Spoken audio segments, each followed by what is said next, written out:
Le thème de ma prédication est « Ton père est ton repère ». Et je crois qu'il est important de parler de père, parce que je crois que malheureusement, et au travers de notre ministère, on a vu énormément de gens qui n'avaient pas de repère par manque de père. Le point vital gravé au plus profond de nous, c'est d'aimer. C'est quelque chose de vital. On a besoin d'aimer, on a besoin d'être aimé. C'est au plus profond de notre être. La preuve, c'est que la parole de Dieu, et c'est dans Jean 3,16, il dit « Car Dieu a tant aimé le monde qu'il a donné son Fils ». L'amour est là. Consciemment ou inconsciemment, le cœur a besoin de l'amour du Père. Et j'aime bien ce verset de 1 Jean 3,1, parce que je sais que les versets passent, alors je le dis en avance, dans 1 Jean 3,1, mais en français courant, désolé, je préfère la français courant, là, parce que ce texte a vraiment beaucoup de pertinence avec cette version. Il dit, voyez à quel point le Père nous a aimés, son amour est tel que nous sommes appelés enfants de Dieu, et c'est ce que nous sommes réellement. Et c'est pour ça que dans 1 Jean 4,19, il dit qu'il nous a aimés le premier. Parce qu'il a donné son Fils, il nous a aimés le premier. C'est-à-dire que Dieu t'aime. Tu ne peux pas faire l'économie de l'amour du Père dans ta vie. Mais il y a un hic, il y a un problème. Il y a toujours un problème, pourquoi ? Quand on vit des moments difficiles. L'une des révélations les plus extraordinaires de la Bible est la révélation de Dieu en tant que Père. Ton Père est ton repère, et s'il n'est pas ton repère, tu te perds. Tu te perds dans ta vie. Tu te perds et tu vas te noyer dans le flou de ton existence. C'est-à-dire que si tu n'as pas de repère au niveau de Père Céleste, à un moment donné, tu ne sauras pas qui tu es déjà, où tu dois aller, ce que tu dois faire. Et il y a des gens qui vont dans la vie comme ils peuvent, avec de l'à peu près. On est chrétien, on marche avec Dieu, Dieu nous aime, ça n'enlève pas tout cela. On est sauvé si on doit partir au ciel, sauf que sur cette terre, trop souvent, certains chrétiens sont dans le flou. Ils ne savent pas quoi faire de leur existence. Ils ne savent pas quoi faire de leur vie. Même dans leur appel, parfois ils reçoivent l'appel de Dieu, mais ils n'y croient pas pour eux-mêmes. Ils disent, pas moi, je suis incapable, je suis un bon à rien, je suis nul, je suis ci, je suis ça. Pourquoi ? Parce qu'ils n'ont pas leur identité. Et on le voit quand il y a des ados qui veulent faire du sport. Rien que déjà là, cette image-là. Vous avez des jeunes qui font plusieurs sports avant de trouver leur sport. Moi, j'ai fait du foot, j'ai été viré du club. J'ai fait du rugby, j'ai été viré du club. J'ai fait du judo, puis à un moment donné, je n'ai pas aimé. Et j'ai fait plusieurs sports. Qu'est-ce que je trouve mon sport passion, c'était le cyclisme. Mais j'ai fait plusieurs sports avant. Pourquoi ? Parce que je ne me connaissais pas. J'étais encore en train de construire mon identité en tant qu'enfant.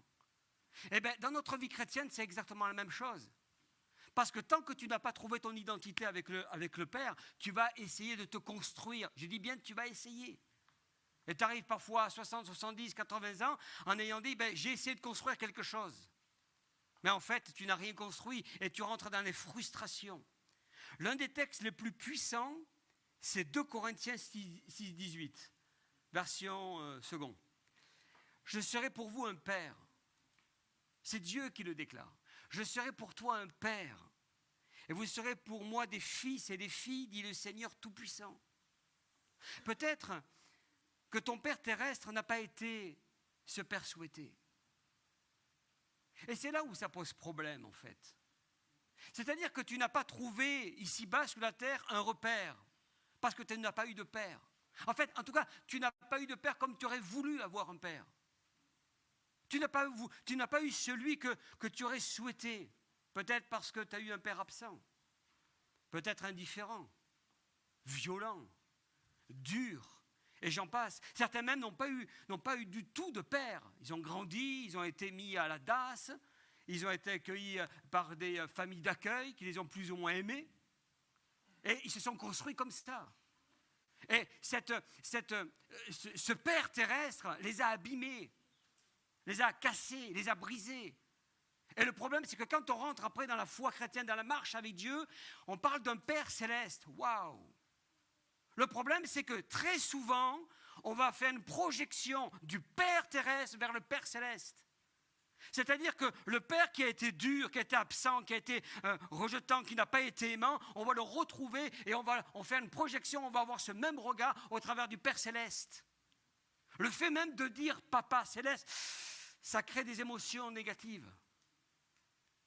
Moi, j'ai vu des chrétiens qui m'ont dit, écoutez, moi, Dieu, le Père, je l'ai mis de côté. Moi, c'est que Jésus seul. Sauf que ce n'est pas suffisant. Parce que si tu prends que Jésus, tu marches dans ta foi chrétienne avec un seul pied. Il n'y a pas d'équilibre. Il n'y a pas d'appui. Et si tu n'as pas d'appui, tu ne peux pas grandir. Tu ne peux pas te développer. Tu ne peux pas rentrer dans ton futur, dans ta destinée. En fait, tu es trompé par le mensonge du diable. Et c'est ça le problème. Et souvent, on n'en parle pas de ces choses-là. On l'enfouit parce que finalement, qui en parler, comment en parler et comment faire pour s'en sortir. On va voir des psychologues, mais ma foi, ils font ce qu'ils peuvent.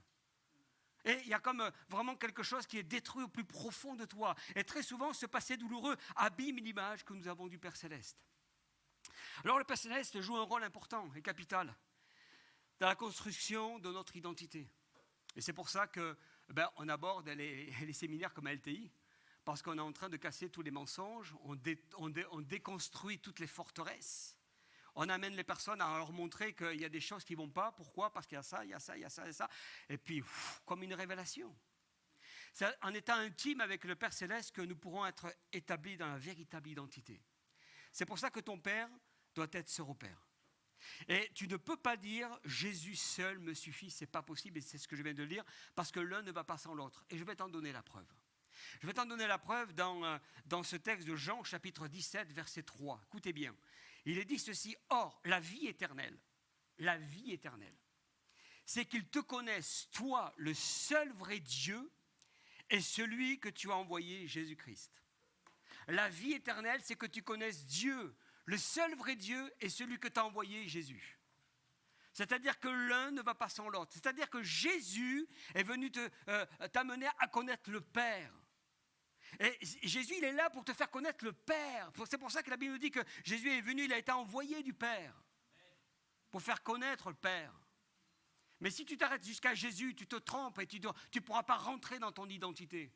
Ah, tu seras un chrétien sauvé, mais ça n'ira pas plus loin. Tu viendras à l'église, amen. On t'aidera, tu aideras les frères et sœurs, tu vas servir dans certains départements, c'est super. Mais tu verras les autres rentrer dans leur futur, rentrer dans leur appel, rentrer peut-être dans leur ministère, rentrer même dans une carrière dans la foi chrétienne, rentrer dans quelque chose d'extraordinaire, de glorieux. Ils feront des choses extraordinaires, mais toi, tu ne seras que spectateur de ce qu'ils font. Parce que tu ne seras pas rentré, toi, dans ce que Dieu avait déposé dans ta vie, parce que tu seras resté dans un mensonge et que tu te seras construit dans ce mensonge. Dans ces cas-là, on n'est pas plus que vainqueur. Tu seras vainqueur, mais pas plus que vainqueur. Et c'est pour ça que nous avons besoin de casser tout ça. Que c'est vraiment quelque chose de très puissant que Dieu veut mettre en place dans ta vie. Que Dieu veut mettre en place dans ton cœur. Que Dieu veut mettre en place au plus profond de ton être. Des fois, on est dans des mensonges. Quand vous regardez l'exemple du fils prodigue dans Luc chapitre 15, je vais passer très vite cette partie-là cet après-midi, mais on est le matin ou l'après-midi ? L'après-midi. Ça passe vite, là. On ne sait même plus où on en est. Je suis complètement déboussolé. Là. Je vais arriver à 18h, dire on est le matin ? Non. L'après-midi, hein, c'est ça. Merci. Quand on regarde le fils prodigue, le plus jeune, il est parti. Il est parti et je crois qu'il avait vraiment de véritables souffrances en lui. De véritables souffrances dans son cœur. Il y avait un manque de repères par rapport à son père. La parole de Dieu nous dit dans l'évangile de Luc qu'un homme avait 2 fils et le plus jeune est parti, il a pris l'héritage, son héritage. Vous savez, quand on parle d'héritage en général, ce n'est pas bon signe. C'est qu'on a perdu papa et maman. Et là, il dit à son père, papa, tu me donnes mon héritage. C'est-à-dire qu'il a considéré son père comme mort. Il y a quelqu'un ici qui souffre de ce qu'un jour son père lui a dit, tu n'es plus mon fils. Et tu es considéré comme mort aux yeux d'un père qui t'a rejeté. Mais dans ce texte, c'est le contraire.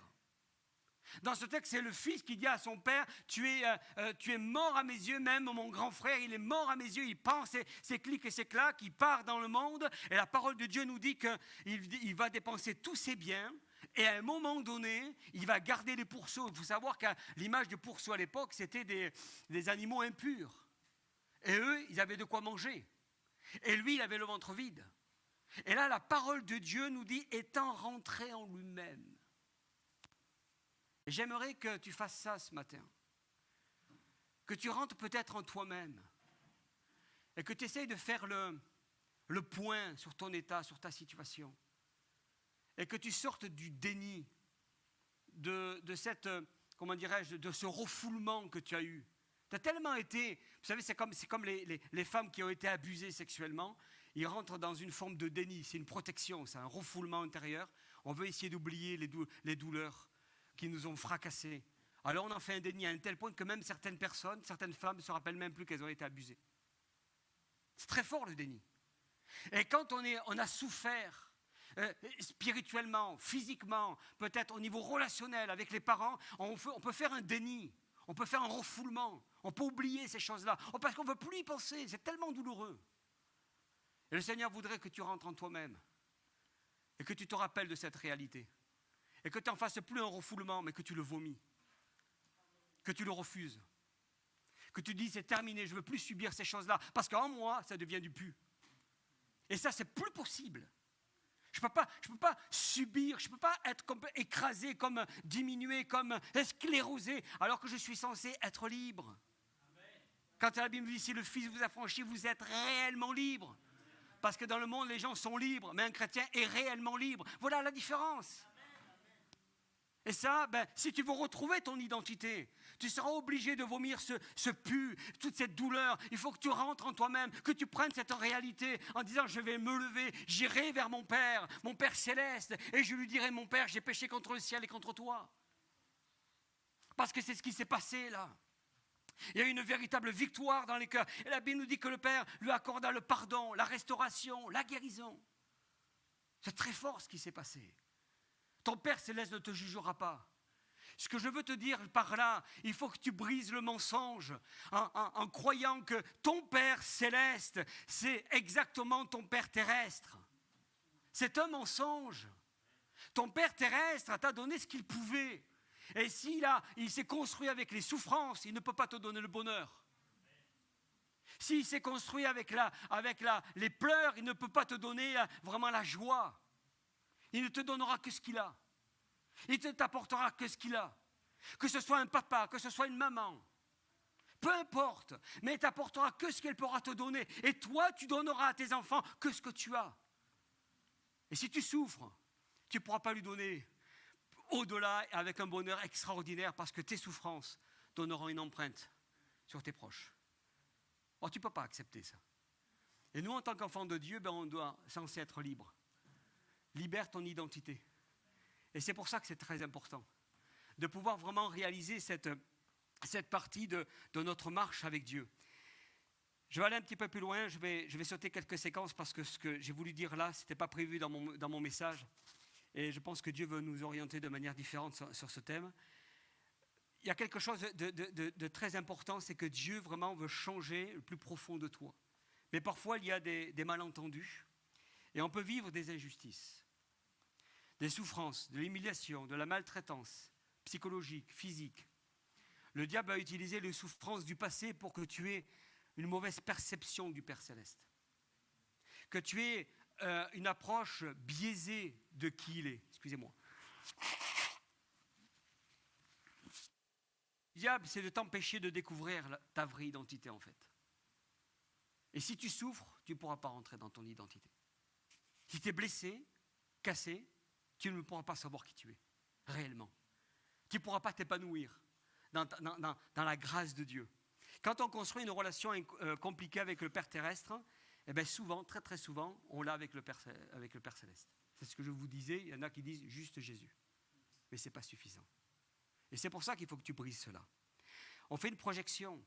On se déconstruit notre foi, notre vie chrétienne. En fonction de notre vécu, ça nous renvoie une mauvaise image du Père Céleste. C'est pour ça qu'il y a 4 mots qui reviennent à chaque fois quand on vit cela, c'est le diable te ment. Le diable te ment. Et le diable t'a menti. Le diable t'a trompé. La Bible nous dit qu'il est le père du mensonge. Il va te faire croire que de toute façon, tout ce que tu as vécu dans le passé, c'est normal. Bon, voilà, tu le subis, c'est comme ça, on n'y peut rien. Voilà, maintenant, tu es chrétien, tu es sauvé, c'est très bien. Mais reste comme ça, on ne peut rien faire pour toi. Et vous savez, ça m'est arrivé dans mon ministère d'accompagner des personnes et d'être complètement désarmé face à des cas. Complètement désarmé. parce que finalement, on n'avait pas les outils qu'il fallait. Et c'est la raison pour laquelle nous avons voulu vraiment aller beaucoup plus loin pour essayer d'accompagner les personnes. Parce qu'on voit vraiment des personnes qui, quand ils en ont parlé, ils n'ont pas été comprises. Des gens qui ont dévoilé une partie de leur vie, et les autres ont été choqués. Ah ben non mais Satan, tu sais, je vous dis, tu lis la Bible, tu pries, tu lis la Bible, tu pries, tu verras, Dieu va te le délivrer. Et c'est vrai qu'on a besoin de lire la Bible et de prier. Et à des moments, on a besoin de soigner. Et l'introduction de ce séminaire, hier, de ce que les intercesseurs avaient reçu ici, pour l'Église, c'est que c'est un hôpital de restauration. Et que vous avez un couple pastoral pour ça. Et qu'à un moment donné, si on veut s'en sortir, il faut libérer la parole. Parce que la parole, ouverte, libérée, elle construit, elle restaure. La parole, elle est là pour libérer le trop-plein de douleur. Vous savez, je pense que ça vous est arrivé de parler à quelqu'un qui a su vous écouter et vous avez dit « Oh, ça fait du bien de vider son sac ». Ben, c'est un peu ça. Sauf que quand on a tous les éléments, après on peut, avec les outils, vous aider. Et je ne voudrais pas que vous restiez avec le mensonge ou la peur d'être jugé, la peur de ne pas être compris. Vous avez la chance, quand je dis la chance, on se comprend, hein, vous avez la chance d'avoir un couple pastoral qui est vraiment pastoral. Des fois, on n'a pas forcément ça. Moi, j'ai commencé mon ministère avec un évangéliste. Et l'évangéliste, lui, il fonce, évangélisation, lui, les entretiens, tout ça, c'est pas trop son truc. Et moi, j'étais là, je l'aidais, j'étais un frère qui voulait aider, qui avait le désir un jour de rentrer dans le ministère.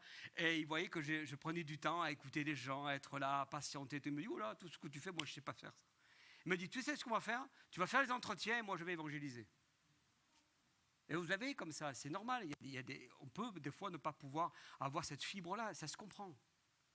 Vous avez aujourd'hui la grâce d'avoir un pasteur qui peut vous écouter, un couple pastoral. Pourquoi? Parce que quand on a eu des parents autoritaires, rigides, incapables de manifester de l'affection, ben nous aurons de la difficulté à saisir la notion de douceur, de tendresse. Quand on n'a pas, tout à l'heure, une sœur est venue me voir, me dit, mais moi, je n'ai jamais eu un papa qui est venu me voir, me prendre dans les bras, me disant, ma fille, je suis fier de toi. Parce que lui-même, le père, on ne va pas le condamner, on n'est pas là pour juger. Parce que lui, le père, n'a jamais eu cette tendresse aussi. Il ne peut pas donner ce qu'il n'a pas. Il ne peut pas apporter plus que ce qu'il est. Si tu t'aimes mal, tu aimeras mal. Et c'est pareil dans la vie de couple. Vous allez avoir bientôt là un ministère qui va venir pour les couples. De grâce, si vous ne vous aimez pas, comment vous pouvez aimer votre conjoint? On ne peut pas aimer plus que ce que nous aimons.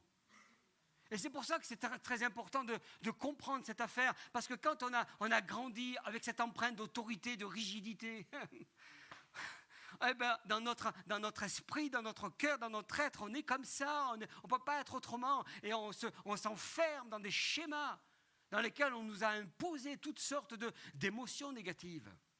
Avec des parents indifférents, distants, absents. Parce qu'il y a un abandon, il y a eu un décès, il y a eu un divorce, et ça arrive malheureusement. Ben, nous aurons du mal à apprécier la fidélité du Père. Et combien de couples ou combien de frères et sœurs sont venus me voir en me disant « Mais pasteur, je suis en insécurité. 9 fois sur 10, c'est parce qu'il y a eu des parents qui ont divorcé. » Alors eux, vu que les parents ont divorcé, les enfants se sont sentis abandonnés, ça c'est un premier point, ont cru que c'était de leur faute, ils ont été vraiment instables au plus profond de leur cœur, alors ils ont mis de la distance. Alors soit tu mets de la distance de peur d'être à nouveau déçu, alors tu mets de la distance à l'égard d'un frère, d'une sœur, d'un proche, d'un ami, d'un collègue, peut-être d'un conjoint, on met de la distance, soit on accapare la personne. Et on est trop collant, de peur qu'elle parte. Parce qu'il y a un dysfonctionnement. Peut-être que ça parle à quelqu'un ce matin. Mais comprenez que ça, c'est le quotidien de milliers de gens et des chrétiens. Autre situation de rejet, il sera peut-être difficile de considérer Dieu comme un père bienveillant, accueillant, le refus de se livrer par la peur d'être à nouveau déçu. Parce qu'on n'a pas eu l'écoute. Alors bien sûr on est déçu et quelque part cette empreinte on va la construire comme ça. Avoir été aussi abusé, alors ça aussi c'est quelque chose de terrible. Physiquement, psychologiquement, spirituellement. nous aurons probablement de la difficulté à nous laisser approcher par Dieu et lui accorder notre confiance parce qu'on a été abusé. Abusé par un père, une mère, abusé psychologiquement, abusé physiquement. 85% des abus sont dans le foyer, dans la famille, il faut le savoir ça. Le bourreau, il est dans la famille. La plupart des abus physiques sont faits par un proche. Pour montrer par là que quand on se construit avec des abus comme ça, comment on peut après être pleinement épanoui? Il y a toute forme d'insécurité, de crainte, de peur. Et puis quand on regarde le Père Céleste, il dit de peur qu'il lui nous abuse aussi. Et on est là à se dire, juste Jésus, je me protège avec ça, c'est déjà pas mal. L'objectif de Satan sera de te faire croire à un Père Céleste méchant, abusif, distant. Et c'est comme ça que toi, tu vas te construire une barrière, tu vas te mettre un mur, tu vas essayer de te sécuriser, tu vas essayer de te protéger, et tu vas grandir avec cette protection. Et parfois, on se marie avec cette protection. On aime son conjoint, mais il y a quand même toujours un filtre qui est là. On le ressent, le filtre. Il y a toujours quelque chose qui est là. On ne comprend pas pourquoi. Ce filtre, bien souvent, vient du passé. Parce qu'on est en insécurité et qu'on a peur de trop se livrer. Et ça, peut-être, ça te parle. Alors ne laisse plus le diable te mentir sur ton présent. Et décide ce matin vraiment de prendre position. Laisse le Père Céleste venir agir. Un cœur a un système, vous savez, un cœur a un système de croyances faussé par une vie abîmée. Et c'est pour cette raison que beaucoup ressentent un vide intérieur et tu as besoin de le combler. Et seul Dieu est capable de combler ce vide qui est en toi. Et pour nous, vraiment pleinement, je dirais, comprendre cet amour, je vais vous donner 2 clés pour cela. La première des clés, c'est recevoir l'esprit d'adoption. Laisse-toi adopter par ton Père Céleste.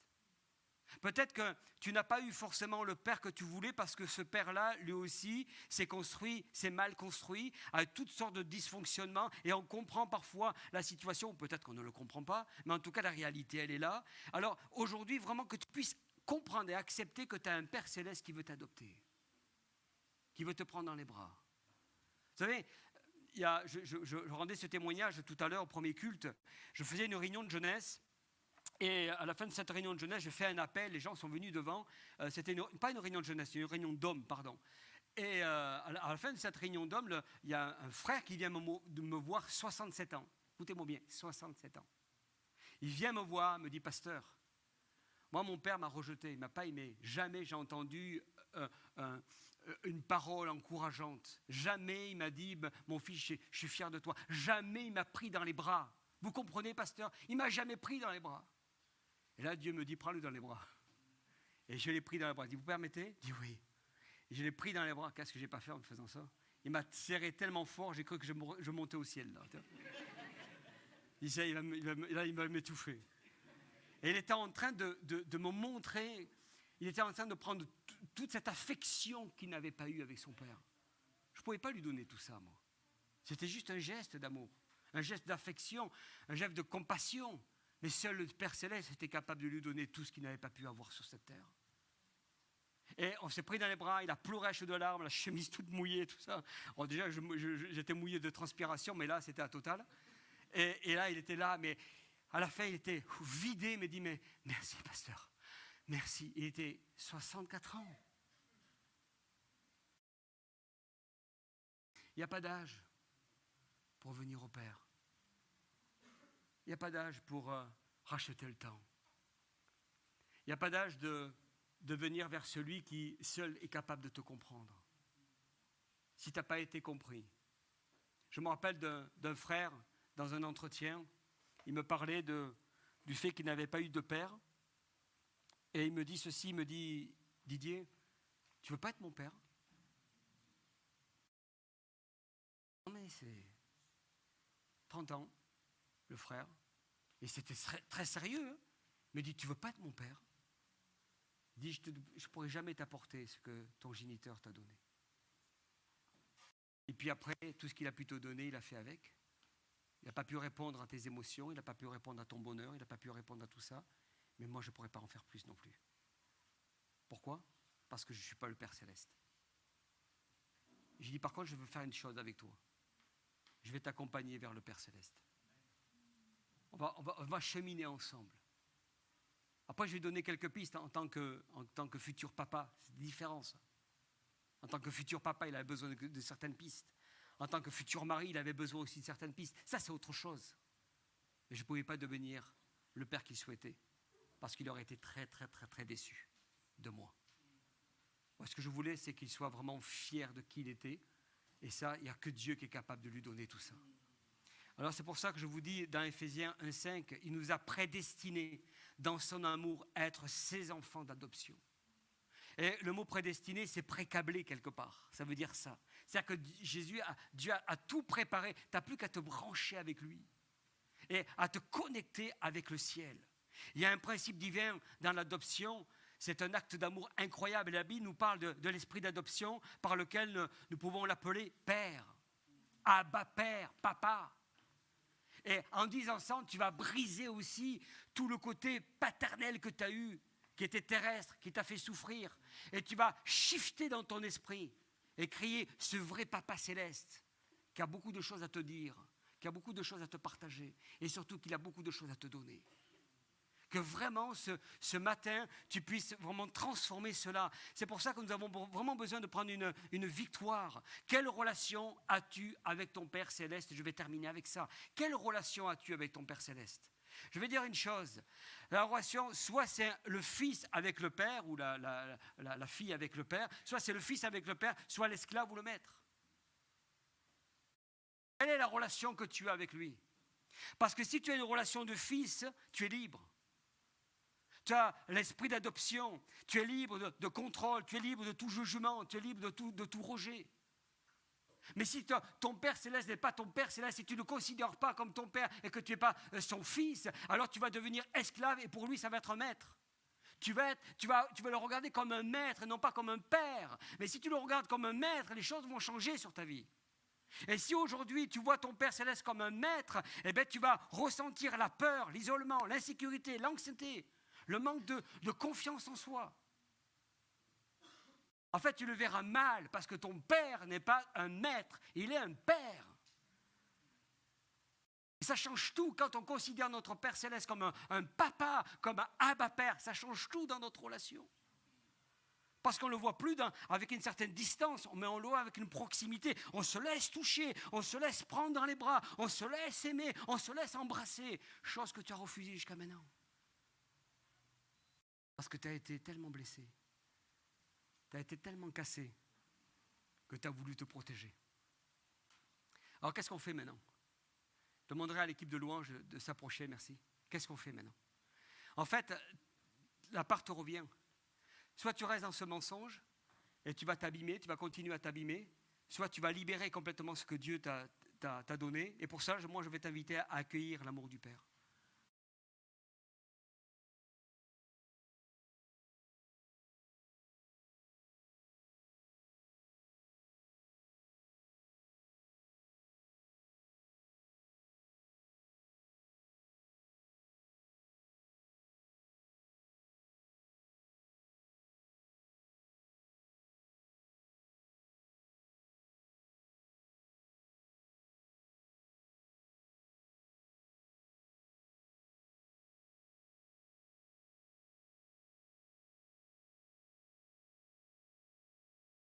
Ça a amené à avoir un esprit complètement déstructuré. En fait, tu crois à des mensonges, alors que tu es un Dieu de vérité. Et tu as beau avoir un Jésus qui te dit, mais moi je suis là et je t'amène le Père Céleste, je te fais connaître mon Père. Et là, il y a un refus, il y a une crainte, il y a une peur. Et aujourd'hui, il y a un choix à faire, en fait. Tu as besoin de choisir. La Bible dit, choisis la vie afin que tu vives. C'est un choix. C'est un choix d'avoir le bonheur. On peut être sauvé et être triste. Je connais plein de chrétiens tristes. Tristes pourquoi? Parce qu'ils sont sauvés? Non, pas du tout. C'est parce qu'ils sont blessés. Ils vivent leur vie, ils marchent avec Dieu, mais il y a une tristesse. Alors, bien sûr, ils ne vont pas vous le montrer. Et parfois, on met un masque. Parce qu'on cache une douleur.